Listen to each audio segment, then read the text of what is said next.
This is Due South on WUNC News. I'm Leoneda Inge. It's an exciting time of year for thousands of first-year college students across the state, and a lot of them are also first-generation college students. A lot of times they don't know what they don't know, so they don't know what questions to ask. They don't know what resources are available on campus, and so we have to pay special attention to those populations and making sure that we're reaching out, that we're engaging them. We bring you experts on how to acclimate new students to campus, curbing the stress that students and loved ones face. Let's name that there is a transition happening for our families, and let's encourage them to have those clear conversations with their student, because it's not just about their hopes and needs, but also the student. College advice for first-year students and their parents on Due South. The news is next.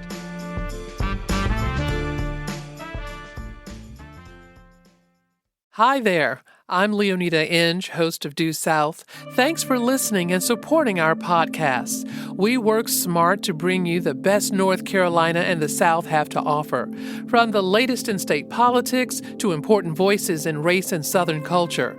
Due South is here every day. But we couldn't do it without your financial support. Thank you. If you like what you're hearing, please consider making a donation today at WUNC.org.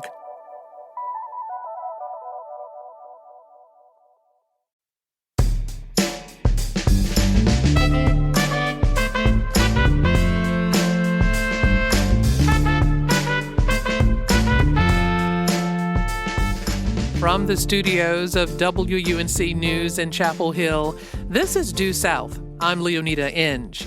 Thousands of first-year college students are making their way to North Carolina campuses this month.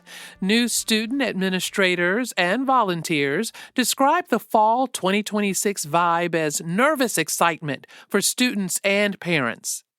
It's my busiest time of year, and it is in some ways my favorite time of year because I get to meet virtually so many parents who are so excited, so nervous, and it gives me an opportunity to try and help them feel more comfortable. Penny Fleming is an administrator of the Duke University Parents Facebook groups. We also get more college advice from new student support experts at UNC Chapel Hill, North Carolina Central University, and Duke University. They're prepared to handle almost any concern or situation like maneuvering a large campus and classes, homesickness, that'll come, cultural challenges. A lot of folks are from outside of this country, and of course, helicopter parenting, you name it. But first, we turn to WUNC News higher education reporter Brianna Atkinson for a conversation about big issues facing campus communities, from shifting enrollment to maneuvering continued challenges from the Trump administration. Brianna, thanks for being here. Yeah, thanks for having me. Well, summer break is over. Oh, but it's been quite busy on the higher ed beat, hasn't it? Yeah, higher ed beat does not take a summer break. It does not stop. And one theme that you've been covering and will continue to cover is how local universities are responding to challenges from the federal government when it comes to research funding. So where are we?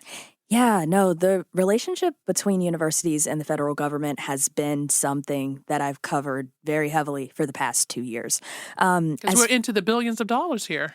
Yeah. It started with those big cuts that were made millions, across the board. Mm-hmm. Yeah. And right now, the federal government has already made all of those cuts, but they are looking toward programmatic changes. Like the Office of Management and Budget has come up with this proposal that they released kind of late May that would make some changes to how federal research funding is awarded. So they have proposed giving political appointees more power in determining who gets a research award. They've suggested eliminating or either severely restricting fixed amounts for rewards, like a guaranteed amount that researchers have going into their research. They've also thrown around requiring research to advance national interest. A lot of changes that some have said would be destabilizing to the research community. That's a lot to think about, a lot to maneuver, and we have some big research institutions in the Triangle. I know Duke University has been trying to fight this off for a while. Yeah, Duke University is a big research powerhouse. They get more than $800 million from the federal government in research funding every year. And they were one of the universities that were pretty outspoken about this proposed change from the OMB. They sent a letter, it was like a 20-page letter to the federal government saying, hey, if you do this, it's going to put our scientists in a really tough spot, and it's going to make it harder not only for them to do research, for them to hire doctoral students. They even mentioned the graduate school included a letter where they were saying that uncertainty and cuts across the board have already affected how many doctoral students they're bringing in. Like, doctoral awards are down more than 40% at Duke since these federal changes. So they sent a letter. UNC Chapel Hill also sent a letter. There's a lot of universities around the country that have been sending letters to get them to revise this proposal. So while students are returning to campus and administrators are trying to make it seem like it's all fun and games. We want you to be happy here. We want you to continue to come here and pay this big tuition. But in many ways, like this nervous excitement, a lot is going on in the background. And it makes me think of some of your reporting about Duke University's law school. Because we're now talking about some other attacks from the federal government, and that's against diversity, equity, and inclusion. Yeah, and DEI has been like a hot button topic with universities in North Carolina for a while, because even before the federal government started attacking DEI, our kind of state system decided that they didn't want to have that involved at universities anymore. But the investigation that you're referring to with Duke Law, the Department of Justice said that they found that they were racially discriminating in their admissions policies.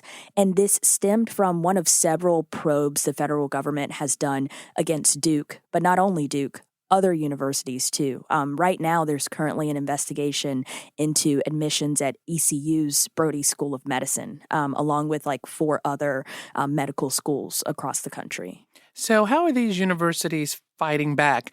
I know they have to follow the law, the rules, the mandates from the federal government, but they say they're working hard to make sure they have diverse classes.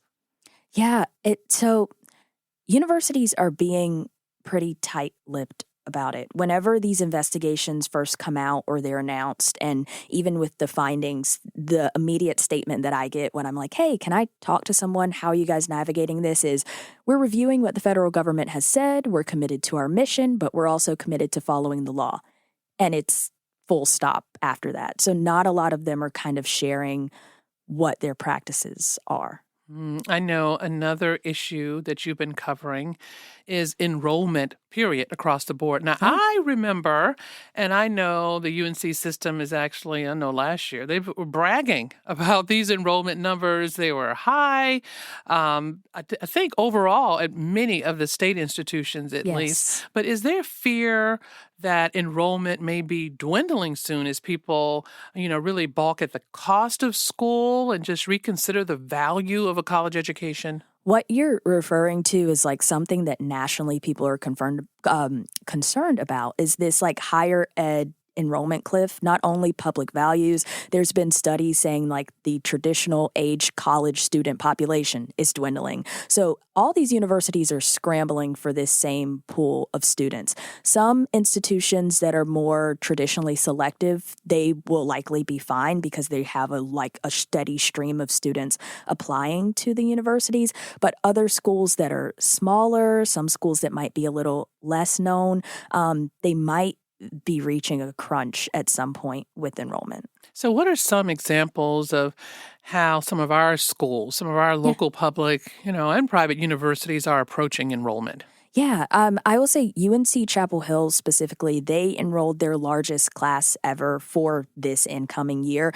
Every year for the next 10 years, and they're a couple years into it, they're trying to enroll 500 more new first-year students and build up their classes. Wake Forest University also has a goal of growing their enrollment by, I think, about like 50 to 60 students for the next couple of years. There's some guaranteed admissions program partnerships with community colleges. NC State has a really big one that they recently announced. It's called Wolfpack Connect, that it's all 58 community colleges. If you go, you can have guaranteed admission to NC State. So there's a lot of different strategies that these schools are employing to get more people in the door. to get more people and to make sure they stay. One of the top higher ed stories right now is how the University of Michigan, they've decided, we're not going to make incoming freshman students, they can take whatever classes they want, but we're not going to, we don't want to fail them. We don't want them to seem like they're not successful. So we got to move like some other large schools have done. We're going to have a pass fail. Not even a fail, but just a pass or. And we're going to cover up their grades. Yeah, and they won't know what they have. And the thing is, though, for that, they're still using it for like qualifications for college sports or for academic honor roll. So even though they're covering up the grades, they're still keeping the data. But yeah, I also heard about that story. Yeah, so schools are doing just about anything to keep students there, to get them in the door, make sure they stay there. This brings me to another recent story that you reported at North Carolina Central University. They have this new AI center, this institute that they just had the ribbon cutting not too long ago. What will that mean for the institution? It was just this week. They have an AI institute, and the school says that it's the first AI institute at an HBCU in the country. And essentially what they're doing in that facility is they are going to have different rooms. So they're going to have like a robotics room. There's going to be like an AI literacy studio. They have like an XR, which is like a virtual reality sandbox where students can try out different technologies. And whenever I spoke with the chancellor, she said the goal is to kind of prepare students for this changing landscape because a lot of AI is being put in corporate businesses, and they want to guide students on how to use it and also how they can shape the future of AI. Another example of a university that has grown with its enrollment numbers, has several historically Black colleges and universities, but you want to keep them there. And students, they want to be guaranteed a job. The landscape hasn't been great for that for recent college grads. Yeah, no, that's another thing that they're trying to do is just diversify the options that students have and their portfolios whenever they are graduating school. Well, Brianna Atkinson is higher education reporter at WUNC News. Thank you so much for this conversation, Brianna. Thanks as always for having me. Well, up next, supporting new students as they transition to their new lives away from home. It could be that a student also arrives to campus without any of their belongings. That happened to us a few years ago. Someone came and really had nothing. And so we had to say, we've got to figure out bedding. We need to be checking in on their home life and figuring out other ways that we can support them and make them feel connected. Well, all that's coming up after the break. I'm Leoneda Inge. You're listening to Due South on WUNC News.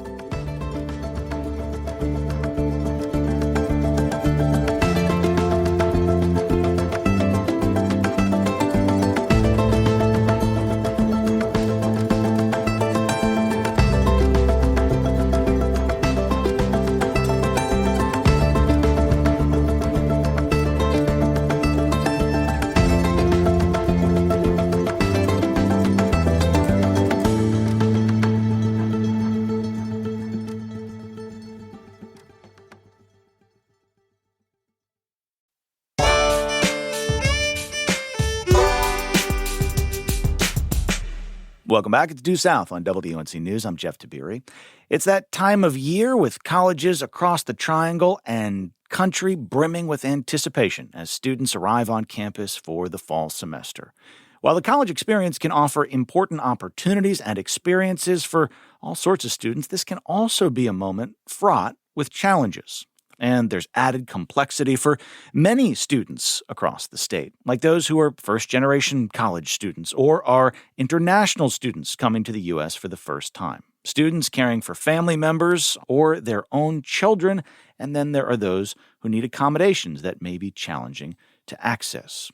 We're joined now by a trio who work to help ease all of these transition variables that all students face in some capacity. They try to provide new students with the resources that they're seeking to feel supported and secure in their new homes. Crystal Fletcher is with us. She is the Director of New Student and Family Programs at North Carolina Central University.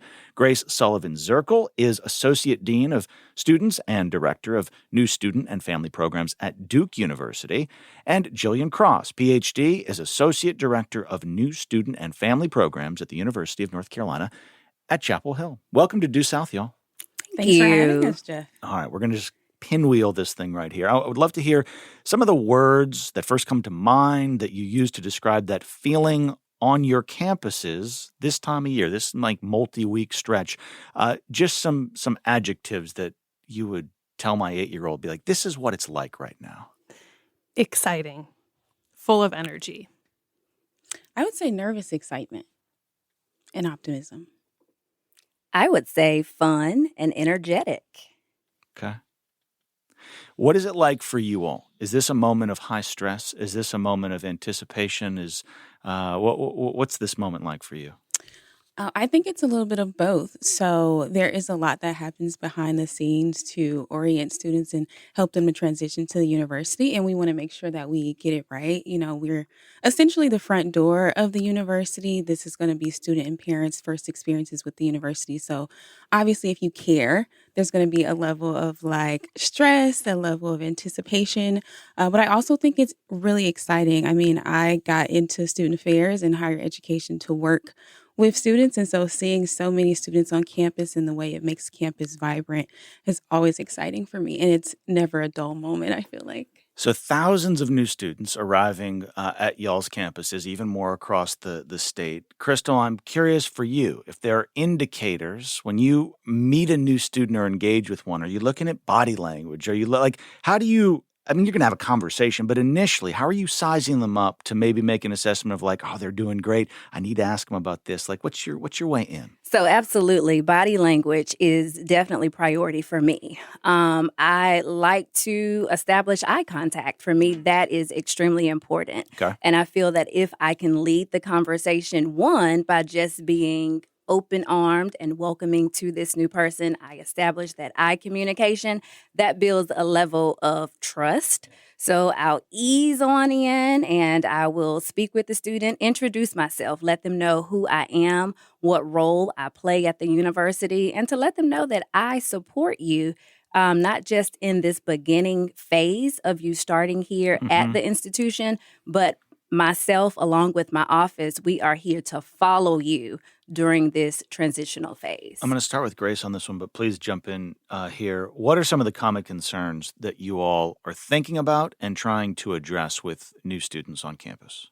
Absolutely. I think when I think about our new students, I actually try to tell them everyone's going to face some challenge. It just is going to look different depending on the person.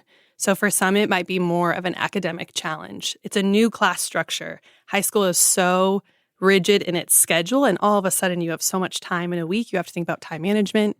It might be homesickness. It could be the first time you're away from your family for an extended period of time. Yeah. It could be cultural challenges and adjusting to a new culture, either regional or a whole new country. So those are all things that we have to think about in every part of programming and orientation in the first few weeks. Yeah. Those are some of the variables. I think about people who are students who are arriving on campus who nobody in their family has ever been there before. I think, man, like that must be really hard. I could lean on my parents to a degree. Are there certain kinds of populations that tend to, have different or greater obstacles or challenges? Sure, I would definitely say, to your point about first-generation college students, a lot of times they don't know what they don't know, so they don't know what questions to ask. They don't know what resources are available on campus, and so we have to pay special attention to those populations and making sure that we're reaching out, that we're engaging them, that we're informing them of the college environment, what resources they have accessible to them, and how we can support them. I would also say, obviously, I studied belonging for single-parent college students in my dissertation, so communities that are historically marginalized, we have to also pay special attention to and provide support to and do outreach to that we may not do with more traditional college students. Is it getting harder for students or parents with this transition? If there's a takeaway here or something that you all have observed, or how, maybe I shouldn't say harder, how has it changed in your times in these roles? Grace? I think that media, and that's not just phones and the internet, but it's also movies and TV.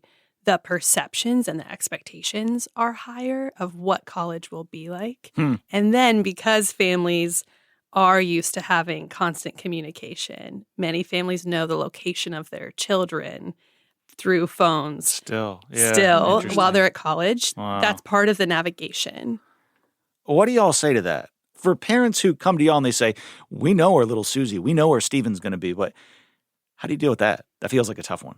So I'll be transparent. I'll say you may think you know where little Susie or John is. However, I know for a fact that there's a party or there's something going on, and your student may have stopped by my office, may not share this with the parent, but I know that there are activities and there's things that your college student is wanting to do, because it's not only about coming to college to learn, it's about really getting out there and seeing the other aspects of fun. Yeah. I think at UNC, we try to partner with our parents. So when you talked about what is the concern level for students versus parents, I think it's 50-50. We understand that this is also a transition for parents, not just for students. And the more we can align with them and have them be our allies and our partners in this transition, I think it makes things smoother for everyone. I think it makes things smoother for the students because they're still going to be highly influential, whatever family support or parent support they have. Yeah. And so we don't want to reject that. We do want to help them and guide them through the transition and letting go and that emerging adulthood and all of those things. But we understand that parents can be a part of that and partner with that in a way that's really healthy. So we focus on that rather than just, like a abrupt stop of let them go. Go ahead, Grace. All of that. I think we use the word partner a lot and try to name for them again to the same point before students start school. Let's name that there is a transition happening for our families and let's encourage them to have those clear conversations with their student, because it's not just about their hopes and needs, but also the student, to your point. Does a student want their parent to know where they are at all times? Let's also have conversations about communication expectations. Yeah. And we try to name for families, it's going to change, but if you have clear expectations because you're financially supporting or some other reason, you need to say that up front and have the conversation. Yeah. Is a text okay? And on the flip, we also have to name with some of our families that they are really important partners, and they also get the highest and the lowest cliff notes sometimes. Does this all seem like you were in college before the era of smartphones? Mm-hmm. Does it seem like a foreign experience to you all, or is it similar? And to me, the phones and the social media is just such a game changer from what I experienced when I graduated 20 years ago. So I actually was in college during smartphones. Okay. So I feel like... My apologies. No worries. I feel like a lot of what I'm seeing are things that I also experienced as an undergraduate student and a graduate student. I think the advent of AI and just furthering technology is making things a little complex. I do think that parents are highly concerned about if their student is actually doing their work and actually learning, or are they just leaning on artificial intelligence and things of that nature. But I don't know that I can speak to a time when there wasn't a high level of technology because of when I went to college. So I was right on the cusp. And so all I can think about is my own experience. Yeah. I wasn't texting my parents left and right. I had a data plan that was limited. And so I knew how many texts I had. And they were mostly to my friends to say, do you want to get lunch? 200. Right? That's the reality. 200 a month or whatever it was. It was exactly 200. Yeah, I remember the 200. I do think it's heightened because even if some of us were in the beginning of the era, these students have had smartphones from the earliest possible time that their parents made the decision to give them a cell phone. And so they've navigated a relationship with what does technology look like in the household. And then for many of them, it's the first time that we are navigating what is the transition when we're not under the same household. So they may not have talked about it yet, which is why we try to encourage them, set the norms and the expectations. Grace Sullivan-Zirkle, Jillian Cross, and Crystal Fletcher are here with us on Due South for a few more minutes. I'm wondering about students who need additional accommodations. We know we have many more students who identify or have been diagnosed with on the autism spectrum disorder or have some level of neurodiversity. How do you all engage with those students? So for us at UNC, we have a really strong Dean of Students office. We also have an ombuds person, and we also have an Office of Accessibility Services. And so we invite all of those offices to come to orientation. We do sessions dedicated to that. So we get them in front of parents and students and families early and often so that they have those resources. And that is also the similar structure that we have at North Carolina Central University. During our orientation program, we invite those same departments to come and to showcase the various services that they have to the students, letting them know that it's okay to need additional time if you're taking an exam. It's okay to inform your professor that there are some challenges, and if you need to sit in the front row of your classroom, that is okay as well.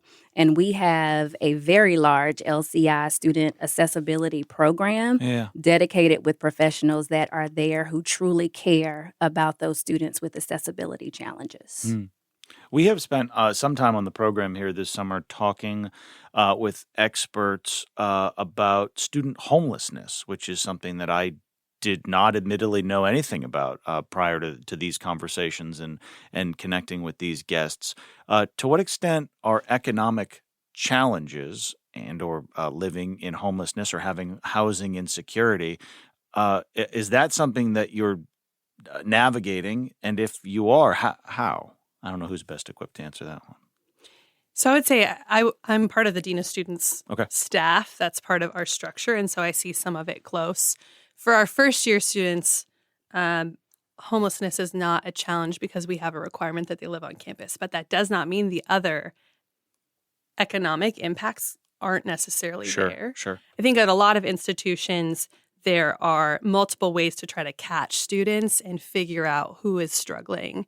And so some of that is case management systems that usually fall in the Dean of Students office to flag little indicators. Is a faculty member hearing from a student something in the classroom? Is a resident advisor in the hall noticing patterns? And so we're collecting data to try to figure out, are there things happening with students?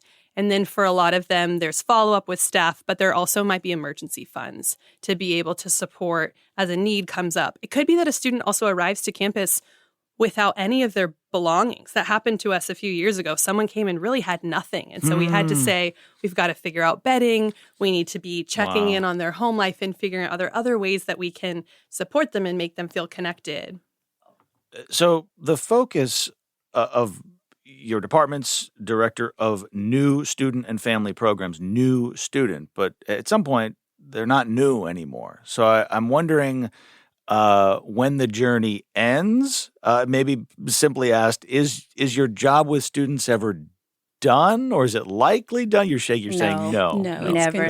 It is absolutely continuous. And we love to follow our students' first-year journey. But I believe during that time, we make those meaningful connections and the impact that we make on our students. And I always tell my students, I am here for you. I want you to be able to learn from me because I've done more, I've seen more, I have the experience. However, I am also learning from you. Because this is a different generation of student. So just creating that safe space, that open environment. Most of my days are spent by student interruption. Students are coming in because they feel if I go to Mrs. Fletcher, she will take the time to listen. She will give me a hug if I need that. If I just need to sit there, be present, have lunch, or do schoolwork, that is the space that has been created where I am able to do that. So no, it does not end. I follow my students from the time they come. I show up at graduation. A lot of them still reach out through email or through phone to let me know as they continue to progress, get jobs, start families. So it's continuous. Yeah, I would say as a function of the way our office operates, we are partnering with and collaborating with pretty much everyone on campus across student affairs and academic affairs.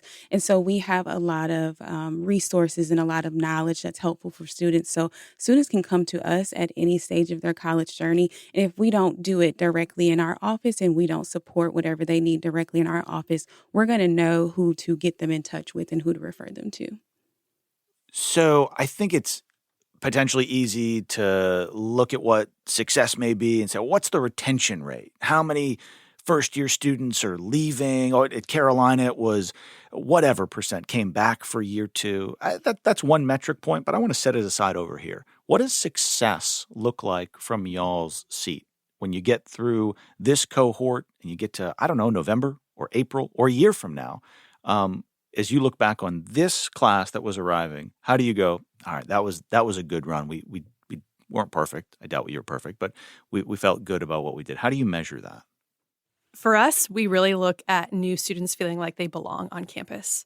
We run an orientation model that's a little bit unique at Duke, and the focus really is how do we help students build connections among their class and among their upper class mentors so that they know when they leave orientation, I feel like I belong and I have a safety net in my community to be able to go out and try something new or ask for help. That focus is a little different than some other institutions because it's not resource first. We know resources will come. We know they have access, but we also know they can't retain all of it in any orientation session because it's so much information. It's a new campus. So to me, if I look back on the fall semester and we see our first year students trying new things, forging new friendships, being really proud to be a Duke student, to me, that's the success. Crystal, this whole thing has kind of been turned on its head for you here in this year. Maybe it's a reflection exercise. You're looking in the mirror, but your oldest is going off to college here this month, August. He's going to Hampton. Tell us a little bit about what, I guess, the inversion of this has been like as you and yours go off in this next chapter. So that's a great question. I am finding that I now have to practice what I preach. That's tough. Yeah, that is very tough. That has been very challenging for me.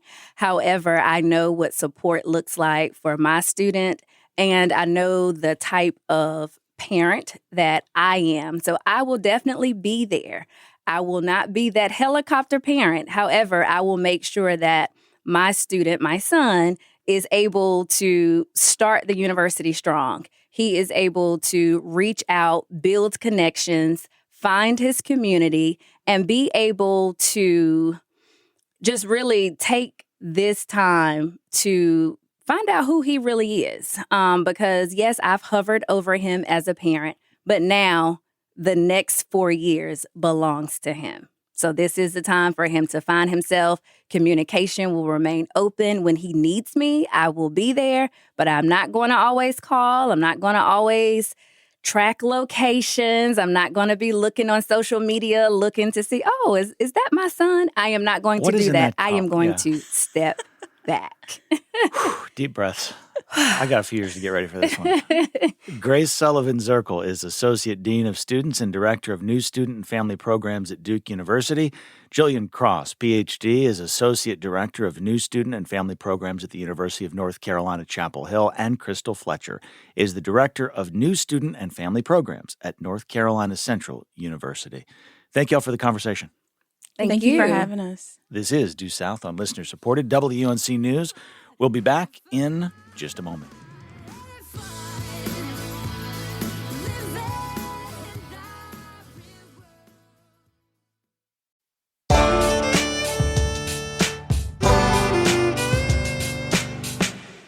Welcome back to Due South on WUNC News. I'm Leoneda Inge. A true rite of passage is underway. Tens of thousands of first-year college students are heading to campuses across North Carolina. Their families may be just as nervous as they are. It's a big step with big questions and concerns. All right, parents of college kids, the countdown is definitely on. Everybody's nervous. The parents are nervous. The children are nervous. But remind yourself and your child that they've figured out everything so far, that they're going to figure out everything once they get to college, and they're not supposed to have the answers right now. Penny Fleming knows all too well about the concerns and questions that parents and guardians have about their college students. In addition to being a visiting lecturer at Duke University and previously serving as an academic advisor there, she's also an administrator of the Duke University Parents Facebook groups. For years, Penny Fleming has fielded questions that range from how to navigate the ins and outs of Shashevskyville to how do parents of international students support their kids from their home countries. Penny Fleming joins me in the studio to talk about her unique role on campus.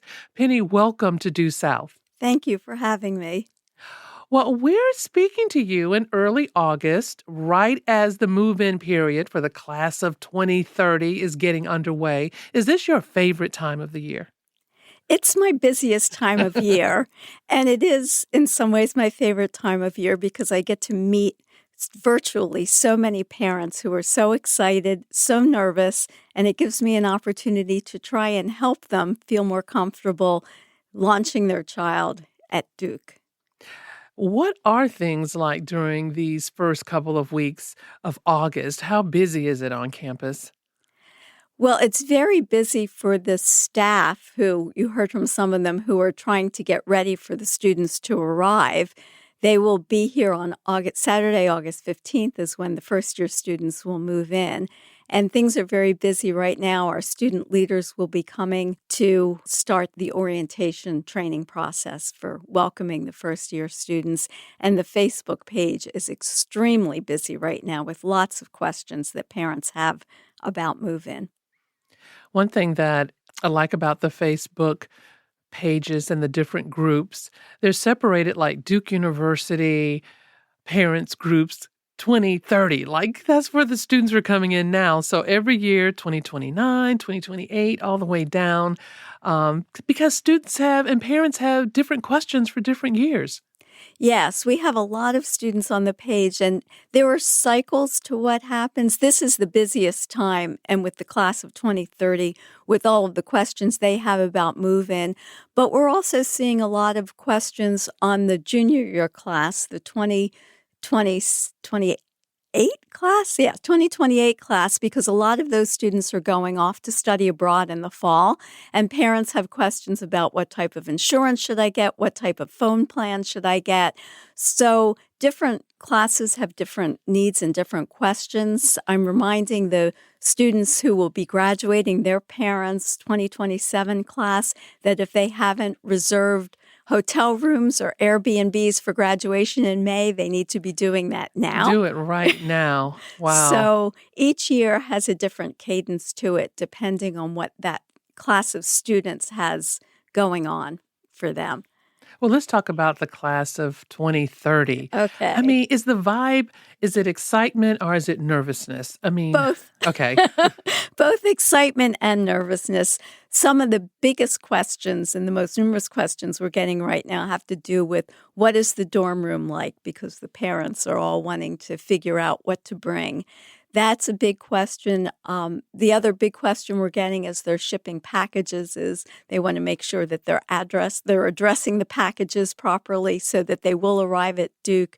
Parents start sending their packages or families beginning July 15th, and our mail services holds on to them, and they're all in a central location on East Campus so that when the students and families come, they go and pick up all the packages that they ship to Duke. And so those are some of the biggest questions right now. Wow. It seems like, I act like I didn't send kids through this process, but you almost need an army of family members to get this done. Yes and no. The hardest part is making sure everything is at Duke, but we have an amazing move-in day. We have hundreds of upper-class student volunteers who are experiential orientation leaders. The family pulls the car up to the unloading zone. A group of upper-class students converges on the car, takes everything out, carries it up to the room, the students' dorm room, and families don't touch a thing. The cars move out, and the next one comes in. We get about 1,400 students moved in a matter of 6 hours. That's pretty cool. A little deja vu. I remember when my friends, were moving their kids in, and I'm going back 20 or more years. But guess what? Guess who used to move all the things as the parents would drive up. The football team. Mm-hmm. The football team would be out there and they would take all the things up to the room and all that. We'll see some of them around, some of the basketball players around. Good. The student leaders all have this competition of who carried more mini fridges up 3 flights of stairs. It's kind of funny. I'm here with Penny Fleming, the administrator of the Duke University Parents Facebook groups, which has thousands of followers per year, and which has become really a comforting resource for first-year college students and parents and those on through their time at Duke University. I think it's time for us to talk about how you started this work. I mean, this is not a paid job for you. It's something that you love, but you've had 2 children to go through Duke. Yeah. The whole idea of the parent Facebook group actually came out of something called the Duke Parents Advisory Council, which was an advisory group of parents under the auspices of Duke Student Affairs. And one of the ideas that came from this group is that it would be helpful to have a place where parents could go to ask questions. And so we started these Facebook groups, and I have 2 other co-administrators, although I have the ability to carry the biggest load in terms of answering the questions. And so we decided to start the Facebook group, and we get really positive feedback from parents about how helpful it is to them and how comforting it is to them to know that there's a place where they can go to answer questions. And I think it also does help our administrators, our university administrators, that they don't have to answer some of these questions. And also, we communicate with them regularly, and if there are issues that come up, we'll post it on the Facebook page. I work closely with a lot of different offices. Mail Services gives me information about how to tell parents how to address packages and how that whole process is going to work, and other offices do the same thing. I wonder if other universities have contacted you on how to get this done, because there's a big university that I would not let my, in the end, youngest child attend because I just couldn't get some questions answered, and they wouldn't pick up the phone, and I said, "Oh, we can't go there." I mean, many years ago, we had a university reach out to us, but mostly what we hear are from parents who have students at other universities that say, "We sort of have a Facebook page, but it's nothing like this, and it's not really moderated." And so parents say all sorts of things on it, and it's not that informative, because it's not moderated. And so what gets put on those pages is not particularly helpful. We're really careful about making sure, one, that we give sound information. Most of the questions I can answer. If ever I can't, I have immediate access to Duke administrators to answer them. We also moderate it in terms of making sure that we're protecting student identity. Sometimes a parent, and we review every post before it goes up, a parent will want to post something that might not be appropriate to be shared, even though it's a closed group. It's still a lot of Duke parents on it who may share things with their children. And so we make sure that people's confidentiality is protected, especially when it comes to medical health issues that they might be asking about or academic challenges that students may be having. It makes me think about students who don't live in the United States. And I wonder, if a lot of parents are part of the different groups and years internationally.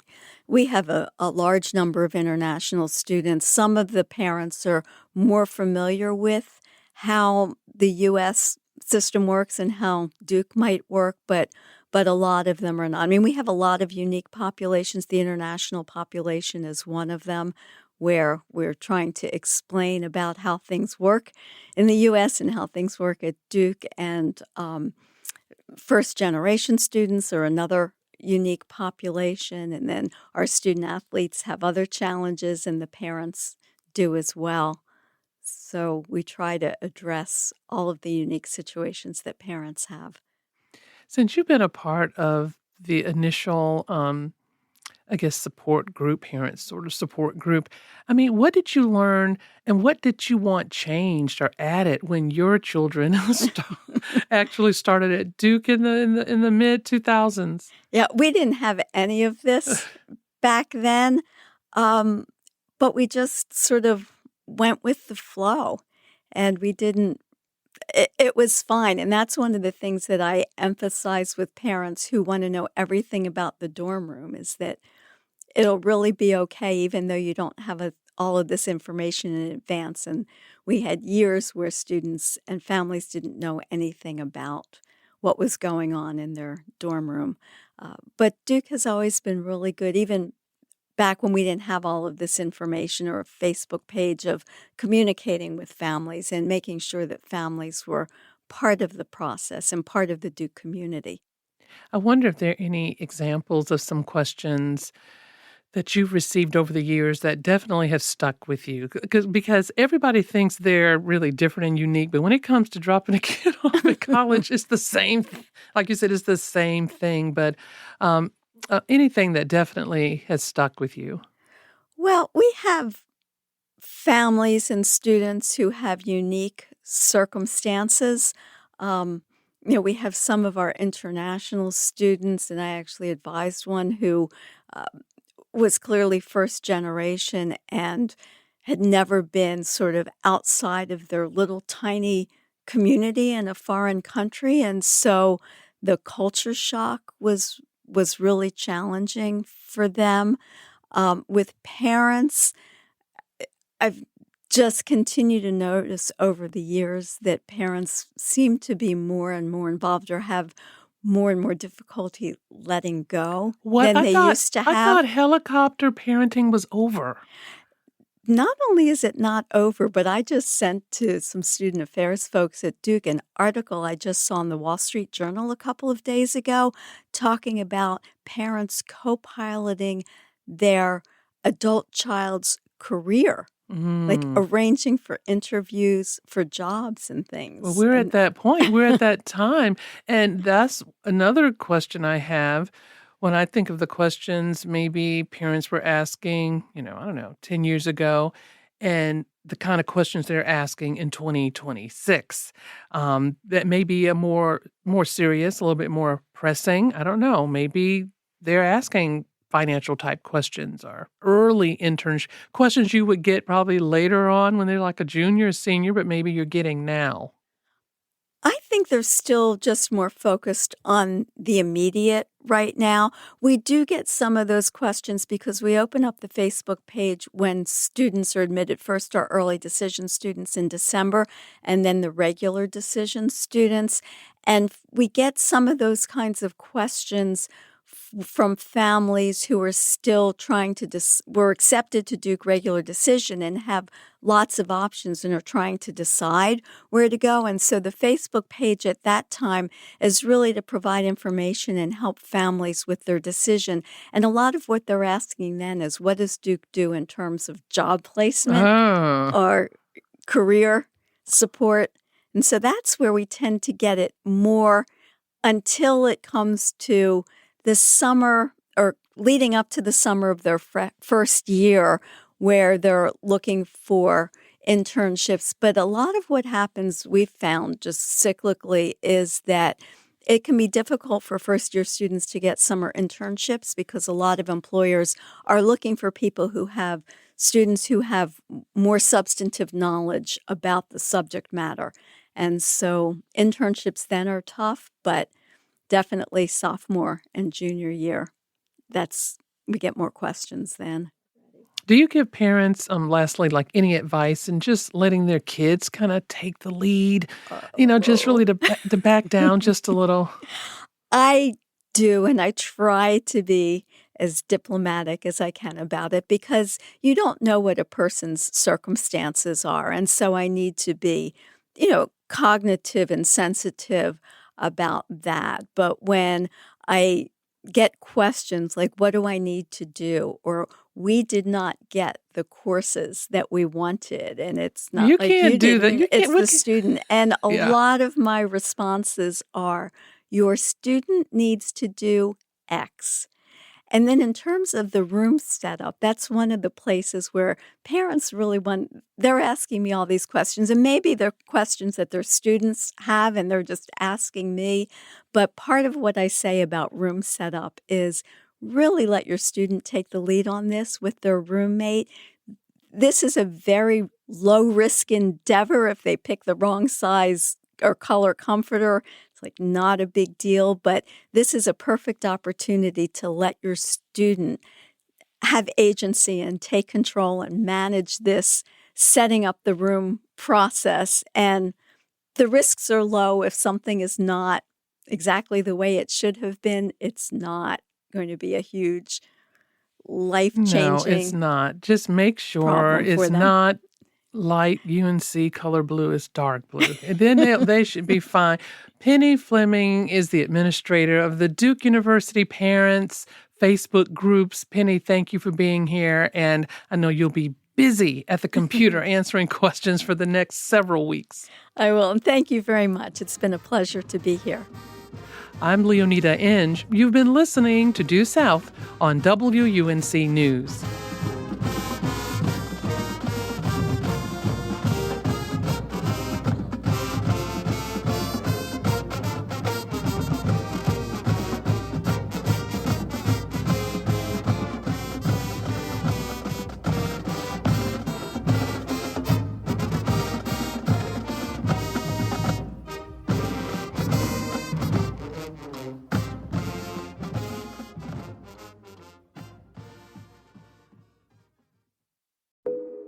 Each story you hear on Planet Money starts with a question.